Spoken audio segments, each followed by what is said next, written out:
Welcome back to my channel. Today I am going to be working on a freezer meal. So I have been pretty vocal about how I am not a fan of freezer meals, but I think that the truth is I'm just not a fan of casseroles, and a lot of freezer meals tend to be kind of casserole-y. So what I have found is freezer meals that are not like a dump and go thing or a casserole, I can maybe kind of start to get behind. So I am going to show you guys today one of my very favorite things to make to have in the freezer. We can use this for lunch, for dinner, or for like a party thing, a party snack, which I am a big fan of having in my freezer ready to go at any time. So I am going to make some taquitos and some sauce, a green sauce to go with it. So the first thing that I am going to do is get started on the filling for the taquitos. So for that, I am going to use a jar of roast that I have cooked and shredded and canned.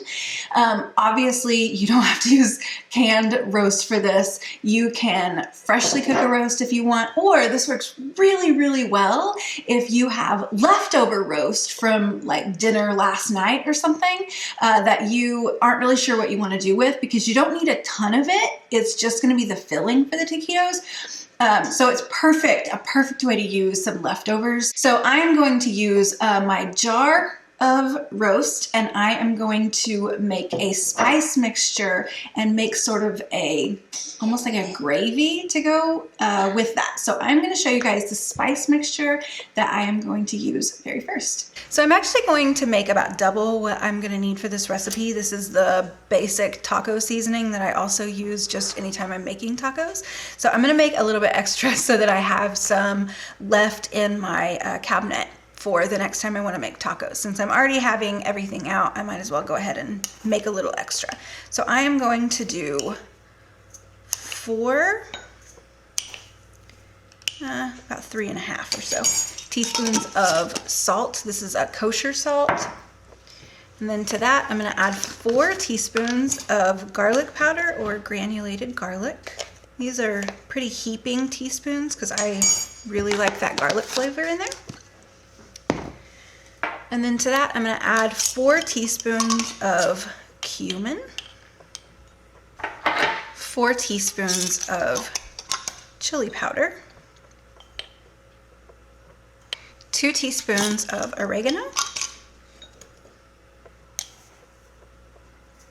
and red pepper flakes. So you can add, well, you can add any of this to your own taste, obviously, but the red pepper flakes, all this is really going to do is add spice to it. So I'm going to add 3 teaspoons to mine because we like ours fairly spicy. So this is our spice mixture that we're going to use. I'm going to go ahead and just give this a good stir and move on to the actual meat part. Okay, so we're gonna start by heating up our pan a little bit. I'm just gonna turn it on about a medium, and then I'm gonna add maybe 1/3 cup of avocado oil. Just really just coating the bottom.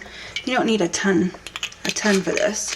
I do not use seed oils in our house, so I am using avocado oil for all of the oils that I'm using for this recipe. And then to that, we're going to add the same amount of flour. And we're going to make a roux. So I am just going to stir these together. And then I am going to cook this over medium heat for about 2 minutes just to cook that raw flour taste out. So now I have kept stirring that roux the whole time. It's going to slightly darken. And now we're going to add some beef broth. So this is, I'm just adding the juice from the canned meat first. If you don't have that, obviously you're just going to add straight beef broth. And then I have some homemade beef bone broth that I'm going to add to that. Probably about 3 cups in all, something like that. You're going to stir that flour oil roux into that broth. And then you're going to add half of the spice mixture that I made. And stir that in.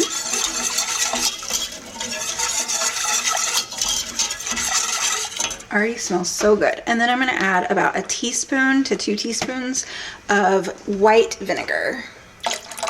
So this is our, I mean, I'm from Oklahoma, so I'm gonna call it a gravy. I'm not really sure what else you would wanna call it, the sauce for the actual meat. So then from there, I am going to grab a fork.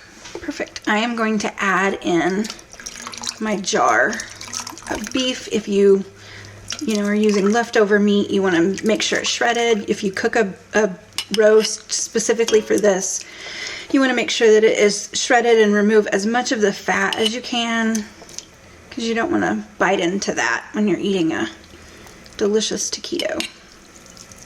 There we go. Empty that in there. Okay, and then I'm going to stir that around. And I'm going to just let this simmer just for, until I'm ready to use it, really. Honestly, if you make this the day ahead, it's even better when you go to make your taquitos, because all of that flour in there has really helped that tighten up and is gonna make making the taquitos a little bit less messy, but I didn't do that. So I will show you how I do it if I am making the meat the same day. So while my meat is going, I am gonna get started on making my sauce for my taquitos. So back when I was pregnant with my first daughter, my second kid, my husband took me to, I'm gonna start off with 2 avocados that are pretty ripe. My husband took me to this little taquito place in downtown LA. It's called Salito Lindo. If you have ever been there, congratulations. It is amazing. And throughout my pregnancy, I craved and craved and craved their taquitos and green sauce. And I decided, since we lived in Oklahoma and I could not very well make the trek to LA every time I wanted taquitos and green sauce, that I should probably just figure out how to make it myself. So that's exactly what I did. So that is the inspiration for this recipe, and I have been making it for 13 years now, and it is definitely a family favorite. So I'm going to scoop, I'm using a Vitamix. If you have like a Ninja blender or a Vitamix, honestly, this is the easiest way to do it. If you don't have that, you're just gonna use whatever you do have. So a regular blender or a food processor. You can use an immersion blender for this. I have definitely used those in the past. The process is going to be a little bit different. So for me, I am going to make everything completely in the Vitamix, because the Vitamix will heat it up for me. If you do not have that, no fret. You'll just put everything except for the chicken stock in and blend it all up, and then you're going to add it all to a pan with the chicken stock and heat it up that way. So I am starting out with 2 whole avocados. My meat is simmering away. It smells so good in here. And then to that, I am going to add the whole bunch, just the tops, as much of the tops as possible, of cilantro into that. So we call this green sauce, partially because it's called that at that restaurant, and partially because it's just really green. And then you can make this as spicy or mild as you want. I would not leave out the peppers altogether. They do add a little bit of flavor to it. You do notice it if they're missing, but the more peppers that you add, or the spicier the peppers that you add, obviously the spicier that the sauce is going to be in the end. So I am going to add 3 serranos, because we are big fans of a spicy green sauce in our house. If you're going for more mild, you could add half of one or 1. And then to this, I'm going to add, this is kind of a cheat. This is salsa verde, this Herdez version. This brand is my favorite. This is the one that I have always used. If you really want to get after it, then you can make your own salsa verde. I have never been successful at that. So I'm gonna use this cheat and be perfectly content with it. So all of that is just gonna go right into the Vitamix. And then to that, I'm going to add 2 cups of chicken stock. But I have found that this is a really great spot to sneak in some of this homemade bone broth. So we're gonna get a little extra nutritional benefit from that, about 2 cups. And then I'm going to stick the top on this and put it on my Vitamix, and I'm going to blend it until it is warm to the touch on the outside, and that is going to heat my sauce all the way through. And that's it. We have our green sauce all ready to go. This stuff is so good, and it makes quite a lot of it. I still have probably another jar's worth in here. So it's perfect. I can store this in the refrigerator for about a week and it'll be good that way, or quite frankly, it will be gone long before then. So I have my green sauce made, and I went out for a walk. I enjoyed a little bit of time this afternoon, and I let my meat cool down to where I can kind of handle it a little bit. So now I am going to put together my taquitos. I am all set up and ready to go. So I am going to, while my oil is heating up, I'm going to kind of go over everything that I have in my setup here. So I have my oil in my pan.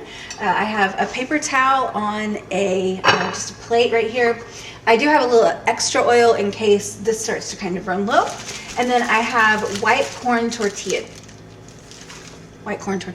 So these are, for whatever reason, they just kind of work better than the yellow ones for me.